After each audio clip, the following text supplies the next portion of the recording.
1 Roi, le chapitre 13. 1 Roi, le chapitre 13. Ce qu'a affiché pour nous, s'il vous plaît. 1 Roi, chapitre 13. Voici un homme de Dieu arriva de Juda à Bethel par la parole de l'Éternel, pensant que Jéroboam se tenait à l'autel pour brûler des parfums. Il cria contre l'autel par la parole de l'Éternel et il dit: Autel, autel, ainsi parle l'Éternel. Voici, il naîtra un fils à la maison de David, son nom sera Josias. Il immolera sur toi les prêtres des relieux qui brûlent sur toi des parfums, et l'on brûlera sur toi des ossements d'hommes. Et le même jour, il donna un signe en disant: c'est ici le signe que l'Éternel a parlé. Voici, l'autel se fendra et la cendre qui est dessus sera répandue. Lorsque le roi entendit la parole que l'homme de Dieu avait crié contre l'autel de Bethel, il avança la main de dessus l'autel en disant: saisissez-le. Et la main que Jéroboam avait étendue contre lui devint sèche, et il ne put la ramener à soi. L'autel se fendit, et la cendre qui était dessus fut répandue, selon le signe qu'avait donné l'homme de Dieu par la parole de l'Éternel. Alors le roi prit la parole et dit à l'homme de Dieu: implore l'Éternel ton Dieu, et prie pour moi afin que je puisse retirer ma main. L'homme de Dieu implora l'Éternel. Le roi put retirer sa main qui fut comme auparavant. Le roi dit à l'homme de Dieu: entre avec moi dans la maison. Tu prendras quelque nourriture et je te donnerai un présent. L'homme de Dieu dit au roi: quand tu me donnerais la moitié de ta maison, je n'entrerai pas avec toi. Je ne mangerai point de pain et je ne boirai point d'eau dans ce lieu-ci. Car cet ordre m'a été donné par la parole de l'Éternel. Tu ne mangeras point de pain et tu ne boiras point d'eau. Et tu ne prendras pas à ton retour le chemin par lequel tu seras allé. Et il s'en alla par un autre chemin. Il ne prit pas à son retour le chemin par lequel il était venu à Bethel. Or, il y avait un vieux prophète qui demeurait à Bethel. Ses fils vinrent lui raconter toutes les choses que l'homme de Dieu avait faites à Bethel ce jour-là et les paroles qu'il avait dites au roi. Lorsqu'ils en eurent fait le récit à leur père, il leur dit: par quel chemin s'en est-il allé? Ses fils avaient vu par quel chemin s'en était allé l'homme de Dieu qui était venu de Juda. Et il dit à ses fils: scellez-moi l'âne, et lui scellèrent l'âne, et il monta dessus.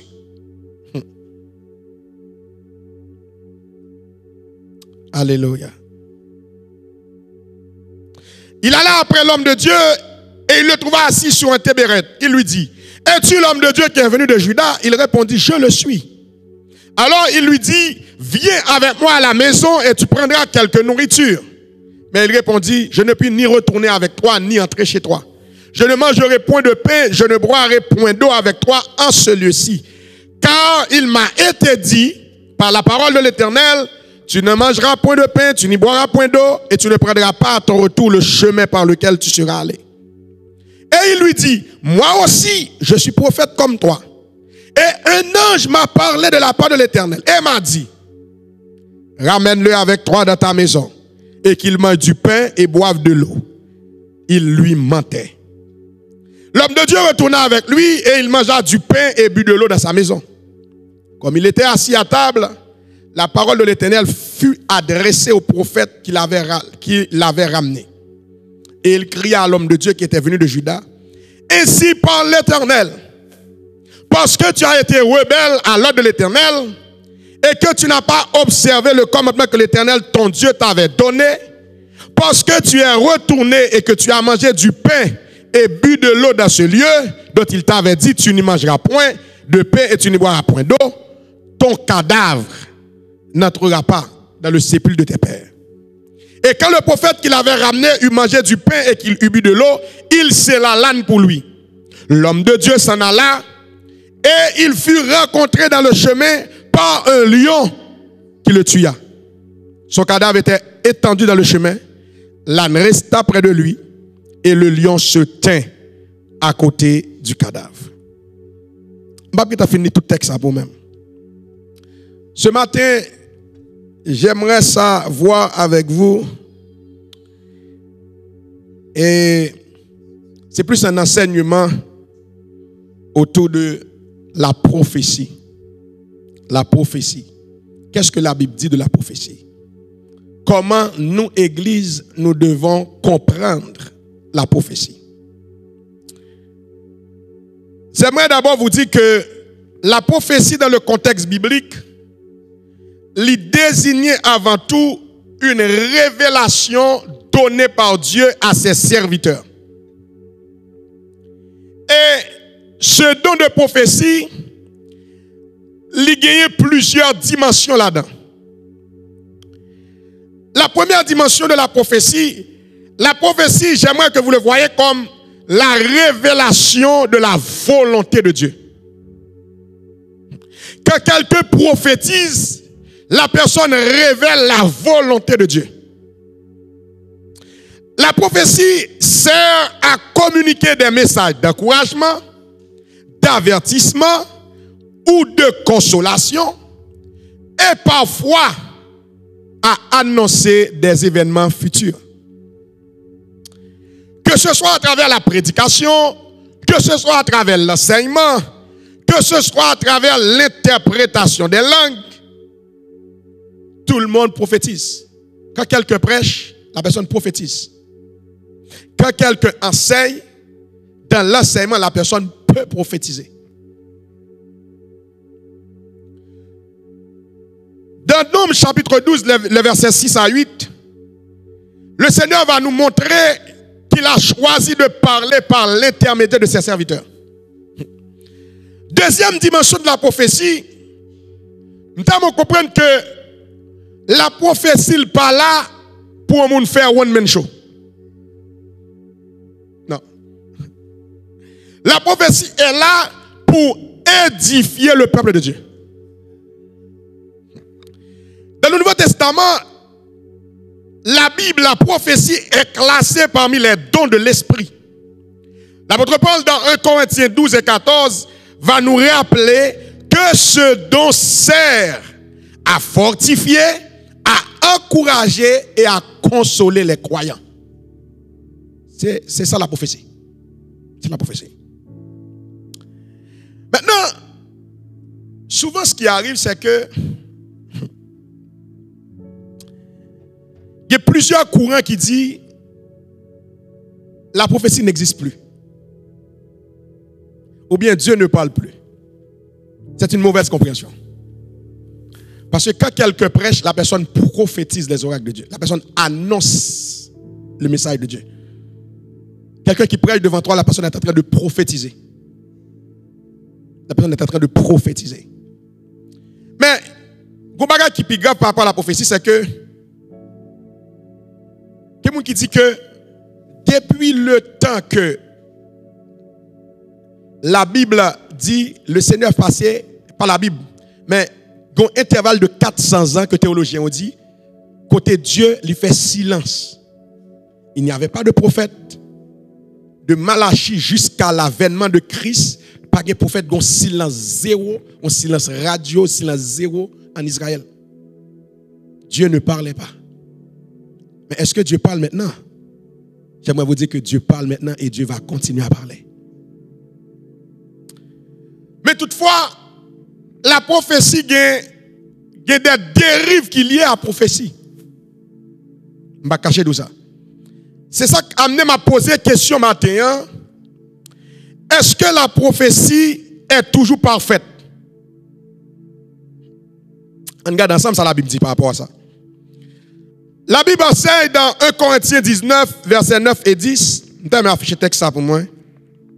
1 Corinthiens 19, versets 9 et 10. Il n'y a pas? Ok.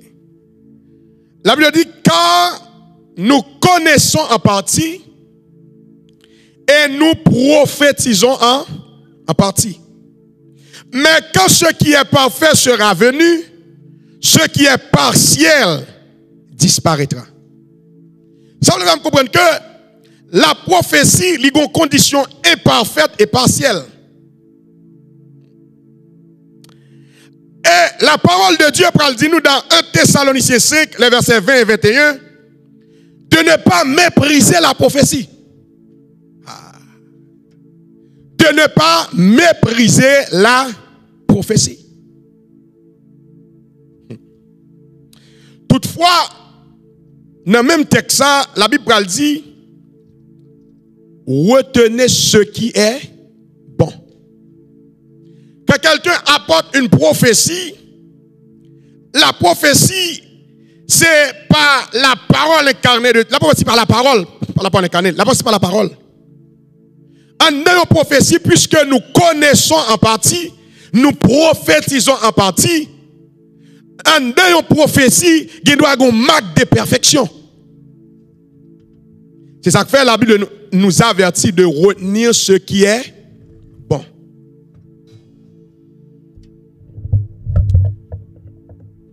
Maintenant, quels sont les bénéfices de l'exercice de la prophétie pour le peuple de Dieu? Lorsque dans l'église, il y a des prophètes, c'est quoi le bénéfice pour le peuple de Dieu? J'aimerais avant tout que vous compreniez, dans les églises, Paul dit ça dans 1 Corinthiens 14, à partir de même 1 Corinthiens 12, Paul dit que dans les églises, Dieu a donné les uns comme apôtres, les uns comme pasteurs, les uns comme docteurs, les uns comme prophètes. Pour qui ça? Pour l'édification de l'église. 1 Corinthiens 14, verset 3, la Bible nous dit, celui qui prophétise au contraire parle aux hommes. Premier bénéfice, les édifie. L'édification. Deuxième bénéfice, les exhorte. Troisième bénéfice, les console. L'édification. À travers l'édification, le prophète aide l'auditeur sous l'inspiration du Saint-Esprit à devenir ferme dans la foi, l'amour et dans le Saint-Esprit. Et Paul, il va insister dans 1 Corinthiens 14 sur l'importance d'exercer le don prophétique, mais de manière ordonnée, afin que tout se fasse pour l'édification de la communauté et non pour semer la confusion. Ou pas qu'il y ait des prophètes dans l'église et puis tout le monde parle en même temps. C'est un désordre. Ce n'est pas ordonné. Parce que la Bible nous dit l'esprit des prophètes est soumis aux prophètes. Si le pasteur prêche sur la chair, c'est un prophète qui parle. Même si l'angle a viré dans l'assemblée, combien hauteur ou pas capable d'empêcher. Parce qu'il y a déjà un prophète en exercice. Ah, m'dame, on saisit ça. Il y a pile des autres concernés dans l'église. Pasteur a prêché autour d'en bas. Alléluia, qu'elle a bâché. Mais non, c'est un désordre. C'est un désordre. Parce que quand le pasteur prêche, c'est déjà un prophète qui annonce les oracles de Dieu. Et si un prophète a annoncé les oracles de Dieu sur la chair, la Bible dit l'esprit des prophètes est soumis au prophète. Sous son prophète, on a assemblé ou empêché le pasteur à prêcher. Maintenant, il faut aller tester quelle est la source de ta prophétie. Amen. Il faut regarder quelle est la source de ta prophétie. Parce que l'esprit des prophètes est soumis au prophète. Deuxième bénéfice pour le peuple de Dieu, c'est l'exhortation. À travers la prophétie, le Seigneur pousse l'enfant de Dieu à avancer vers le but avec un plus grand amour et avec une plus grande activité spirituelle. Dans 1 Jean, le chapitre 4, le verset 1er, la Bible nous dit, il est essentiel de ne pas croire à tout esprit, mais de les examiner pour discerner s'ils confessent que Jésus-Christ est venu en chair. Troisième bénéfice, prophétie, c'est la consolation. Il y a des situations que les enfants de Dieu connaissent. À travers la prophétie, Dieu peut amener, Dieu peut apporter la consolation à ceux qui sont épuisés et à ceux qui sont affligés. Maintenant, nous avons vu c'est quoi les bénéfices de la prophétie. C'est quoi la prophétie dans une perspective biblique. Maintenant, j'aimerais voir avec vous un deuxième point.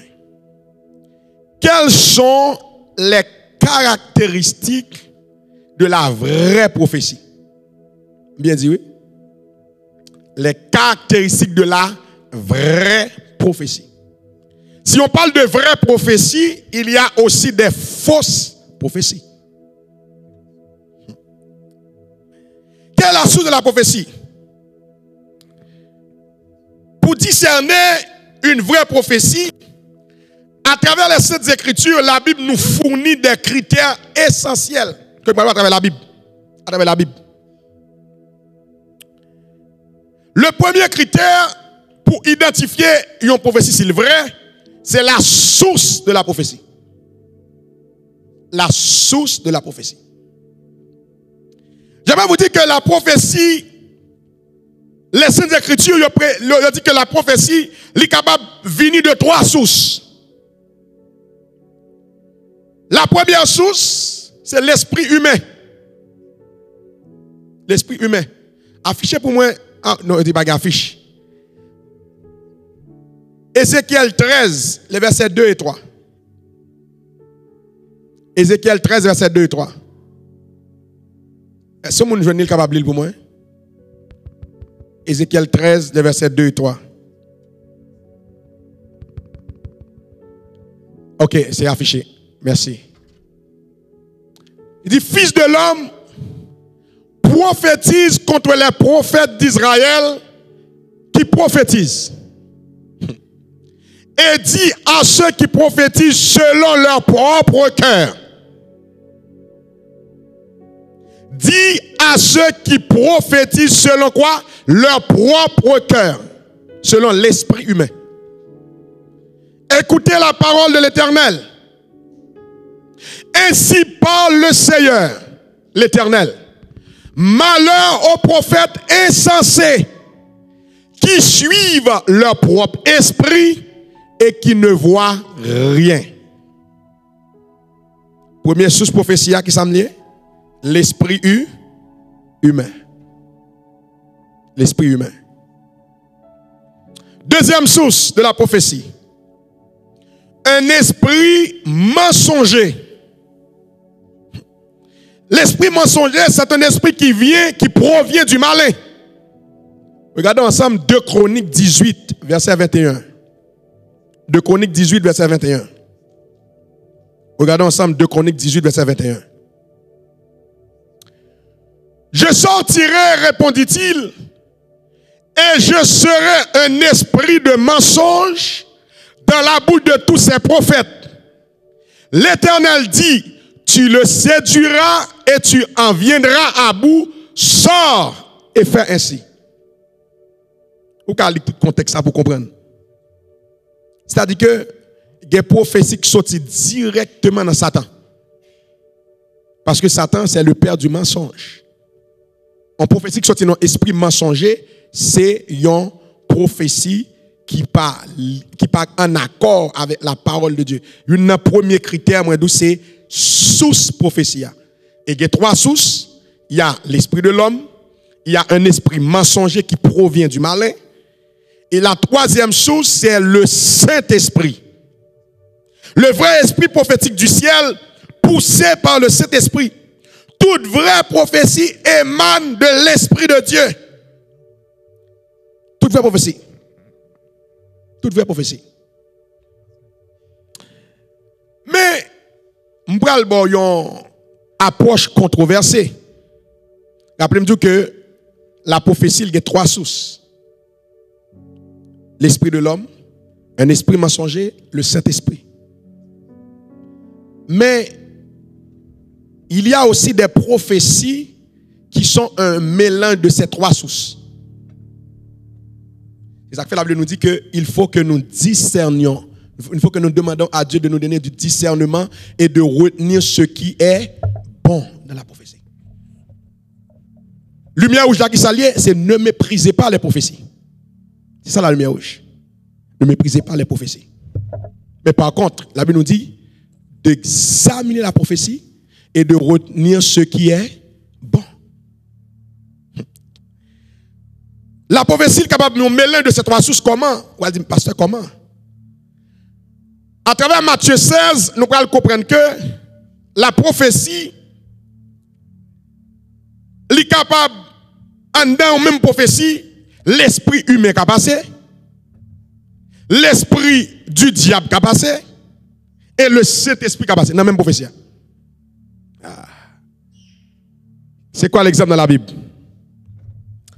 Est-ce que vous vous rappelez de la conversation de Jésus avec l'apôtre Pierre? Quand Jésus parlait avec l'apôtre Pierre sur l'identité de Christ, Jésus va dire, qui est-ce nous dit qui est-ce? Qui est-ce nous dit que mieux? Et puis Pierre va répondre, tu es le Christ, le Fils du Dieu vivant. Et Jésus va le féliciter Pierre, va dire, Pierre, cette parole, Pierre, ce n'est pas la chair et le sang qui te l'a révélé. Mais c'est quoi? C'est mon esprit. La première chose, c'est là. Mais plus tard, de la même conversation, Jésus va parler, monsieur, de ça qui va arriver dans le temps, comment il va souffrir, il va mourir. Jésus va dire, maître, ça va passer. Et un souffle, mais ça va passer. Et puis Jésus va réprimander, explique dans Pierre. Il dit, Pierre, arrière de moi, Satan. C'était pas Pierre qui parlait maintenant. Ce même Pierre, sous l'inspiration de Dieu, il va dire, tu es le Christ, le Fils du Dieu vivant. Mais même Pierre, ça qu'on y a là, qui va dire, Seigneur, à Dieu ne plaise. Jésus va dire, arrête, Pierre. C'est pas Pierre qui a parlé là. Pierre est allé à me féliciter, Pierre. Parce que c'était l'Esprit de Dieu. Dans moi-même. C'était l'Esprit de Dieu. Mais Pierre, ça, on y a là, c'est un esprit mensonger. Parce que Jésus devrait souffrir. Pierre dit, Jésus, non, mais non. Non. Jésus va dire, arrière de moi, Satan. Tu mets un scandale quand tes pensées ne sont pas les pensées de Dieu, mais celles des hommes. Ça, c'est l'esprit de Pierre. Parce que Pierre, vous rappelez que Pierre, c'est lui qui va le couper Joël Malthus, là. Nous rappelez ça? Pierre, c'est lui qui va couper l'oreille de Malthus. Pierre. Pierre qu'on y a là, c'est pas l'esprit de Dieu qui a parlé, mais c'est l'esprit de Pierre, c'est l'esprit humain dans Pierre qui parle. Et plus tard, Jésus va le dire, monsieur, Satan réclame nous, dans la même conversation, pour le cribler nous comme du froment, mais j'ai prié pour toi. Qu'elle parle à Pierre.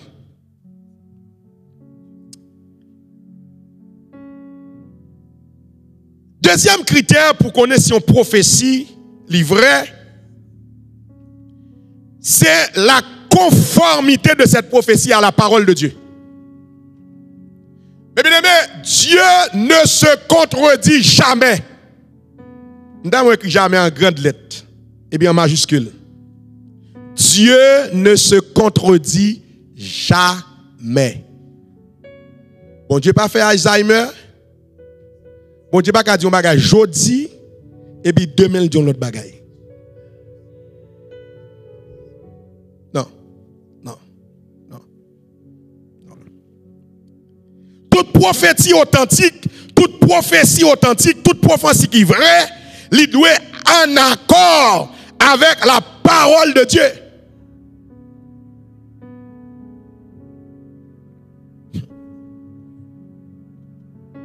Depuis l'histoire, en pile prophétie vini, mais est-ce que c'était des gens qui baillent son, des gens qui disent, mais est-ce que c'était dans la volonté de Dieu? Qu'est-ce que c'est dans la volonté de Dieu?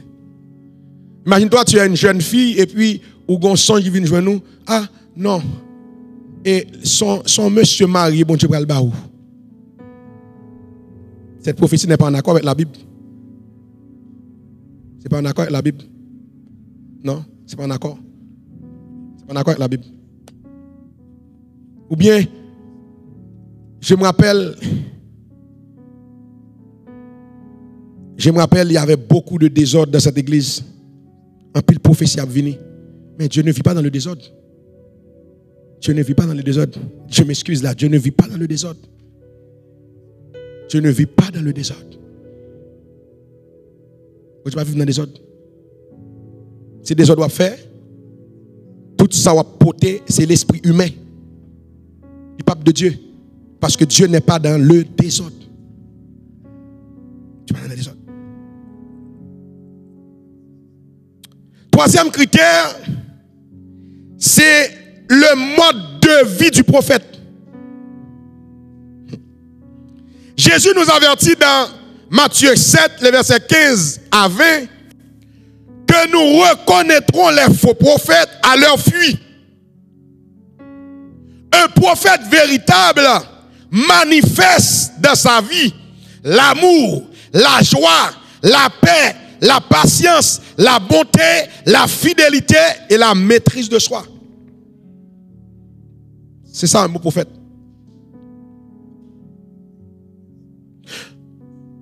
La vie du prophète, la véritable prophétie, ne vise pas la gloire personnelle. Non. Quand tu prophétises, ce n'est pas pour ta gloire personnelle. La prophétie est mercantilisée.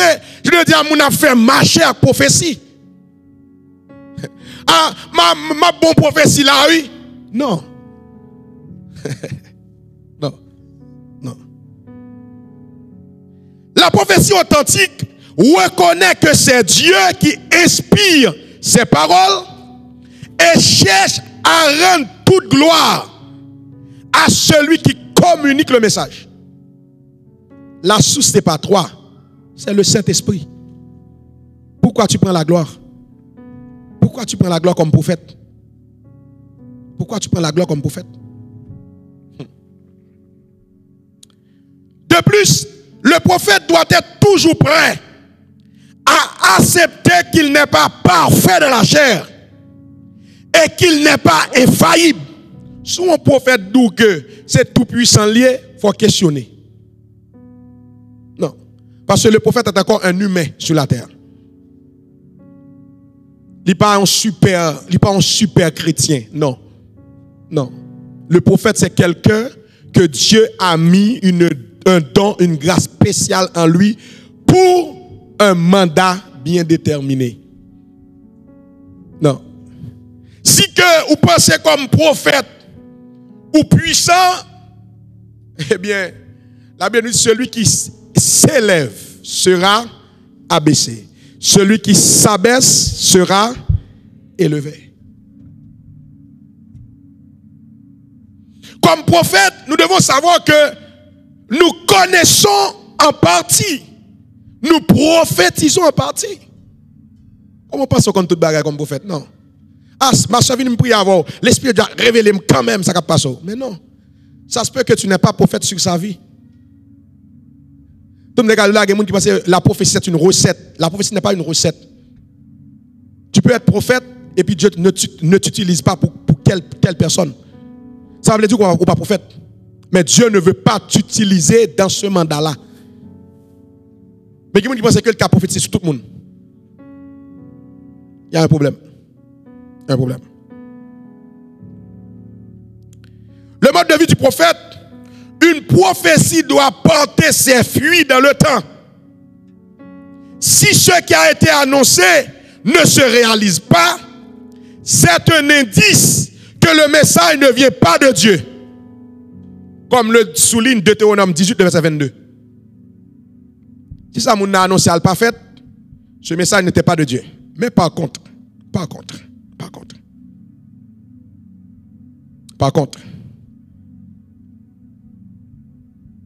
même si que ça moun a annoncé n'était pas de Dieu, ça ne fait pas de lui un faux prophète. Faut nous prudents. Ça ne fait pas de lui un faux prophète. Deux raisons. Première raison, ça se peut que la personne a prophétisé quelque chose qui était dans son esprit. C'était pas poussé par l'Esprit de Dieu.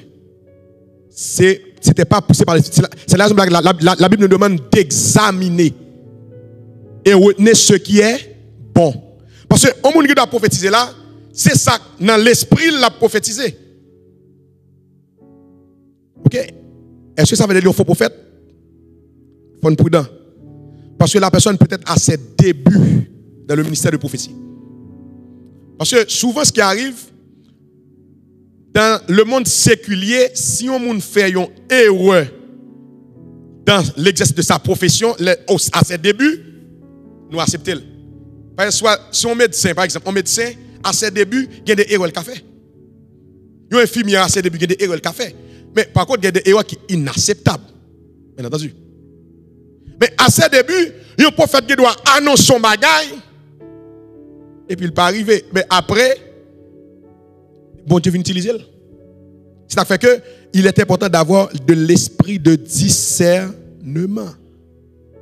C'est discernement parle de quoi que est-ce que cette personne, il est un bon prophète, ou bien il est un prophète authentique, ou bien qu'il est un faux prophète. Là, on bémol. Rapidement, c'est quoi les dangers et signes de la fausse prophétie? Nous devons avoir les critères pour qu'on ait une prophétie est authentique. Premier critère là qui nous dit, c'est la source de la prophétie. Deuxième critère là, est-ce que cette prophétie est conforme à la parole de Dieu? Troisième critère, c'est le mode de vie du prophète. Maintenant, c'est quoi les dangers et les signes de la fausse prophétie? La Bible met en garde contre ceux qui se présentent comme prophètes sans être véritablement inspirés par Dieu.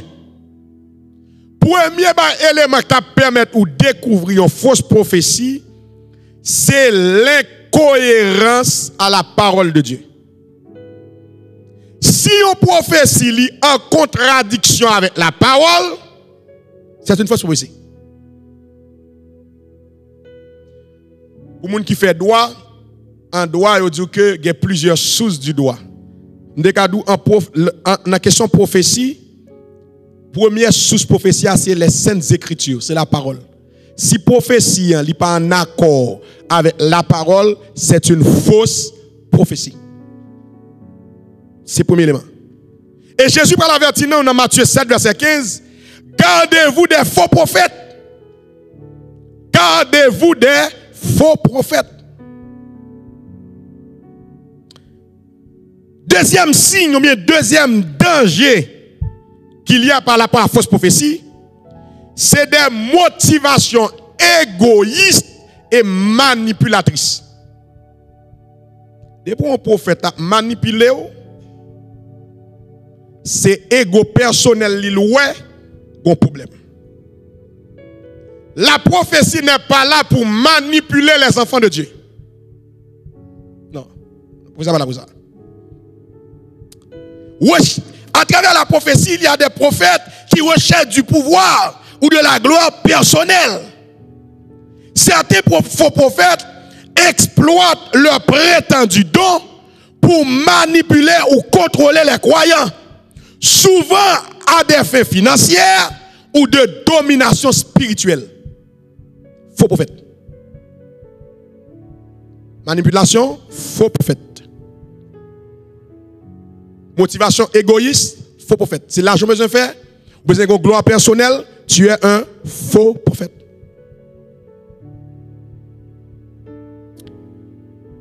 Troisième élément qui permet de nous découvrir une fausse prophétie, c'est si la prophétie amène un message de division et de condamnation. Si prophétie a un non-prophétie, son message de division,